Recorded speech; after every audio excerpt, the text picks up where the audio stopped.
Namaste and welcome back to your weekly wellness tune-up. Today, we're going to discuss joy and happiness. What is joy? What is happiness? And more importantly, why aren't we enjoying happiness? Joy and happiness are sabotaged by comparison. It was Teddy Roosevelt who said comparison is the thief of joy. And then Mark Twain said comparison is the death of joy. We're currently living in this world that is seeking a constant connection. And that connection is often sought out through the internet, through endless scrolling of Instagram and Facebook and TikTok pages. And it's super, super easy to fall into this trap called comparison. We evaluate ourselves in comparison to the curated, filtered lives of others that we see on the screen, that we see on the media, that we see in tabloid magazines. When we do that, when we compare ourselves, we unconsciously or maybe consciously begin to measure our worth against someone else's worth or just against someone else. And in that process, we steal all the joy and happiness out of ourselves. Comparison, really, the origin of that comes from a desire to belong, to be seen, and to feel like we're enough. It arises when the mind seeks an external validation or an external benchmark to validate our internal worth.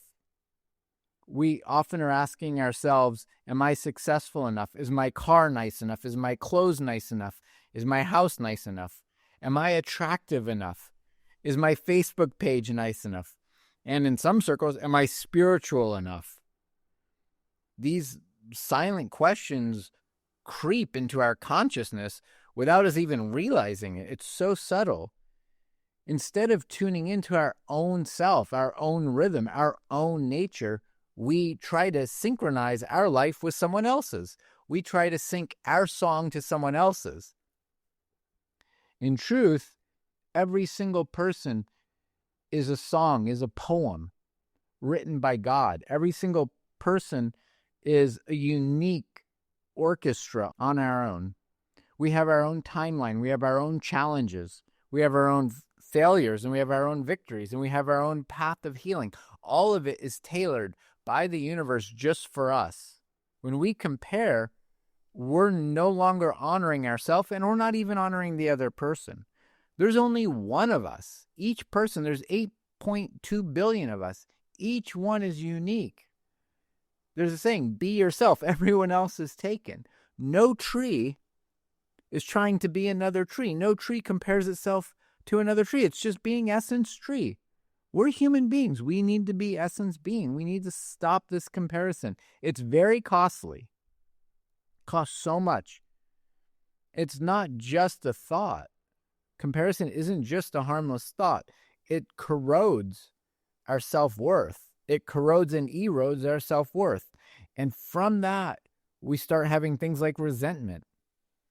Resentment disconnects us from gratitude. Gratitude is so important for life, to be grateful for what we have, what we've been blessed with, what we've been given in this life. And we stop celebrating humans. We stop celebrating our brothers and sisters. We stop celebrating other people's victories. We turn someone else's light into a distorted perception, dimming our own light. Everyone is unique. When we compare, it takes us completely out of the present moment. Joy and happiness and contentment are in the present moment. They're in the here and now. It's not cliche to say, be here now. When you're here now, you're happy, you're peaceful. We're not worrying about the past or the future. We're just here as existence. This joy blossoms when we're immersed in our own experience versus looking at someone else's experience. So how do we shift out of comparison back into joy, back into our own being? We need to return to our own why. Why are we here? Why do we exist? What matters most to us? reconnect with our own values, our own truth, our own purpose, our own path. If we're connected and rooted and stabilized on our own path, there's not going to be a temptation or desire to walk someone else's path. Or if we do, we can walk together hand in hand, supporting each other.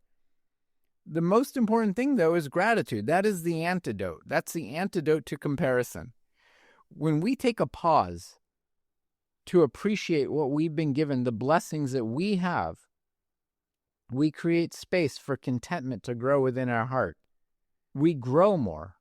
We grow a garden of peace within our own heart, within our own mind.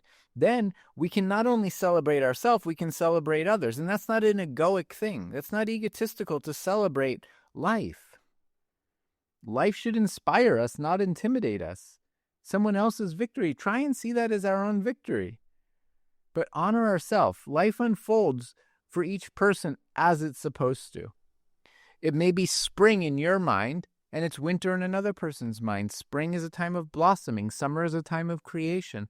Fall is a time of withering away. Winter is a time of rest and hibernation. Everyone's in their own season.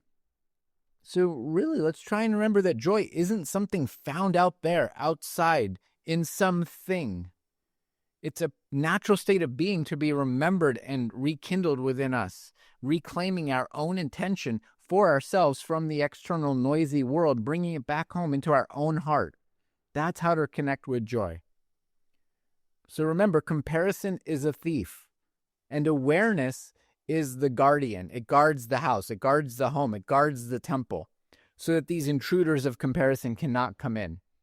And each time you catch yourself compare, you've got the guardian of awareness, and you have the power to choose presence, and you have the power to have compassion for yourself, and you have the power to decide to be grateful and have gratitude instead. Comparison is lack. Our journey is sacred. Our timing is sacred. Our joy is too precious to be outsourced to someone else's social media highlight reel that's been highly filtered. I guarantee it. If you're just looking at someone's social media and it's nothing but beauty and perfection all the time, what is that person actually hiding? I want to see my blemishes. They're beautiful. They're wonderful. We're perfect and whole as we are. So let's remember, stop comparison. Stop evaluating, judging. Look inside yourself at your own beauty and your own wonder and your own magic. That is the weekly wellness tune-up. Tune in to yourself. Tune in, turn on, drop out. That's this beautiful saying from the 60s. You're tuning in to yourself. You're tuning out all the noise. You're dropping out of the rat race because you're a human being. Until next time, may you walk in balance, peace, love, spread your love light everywhere. Namaste.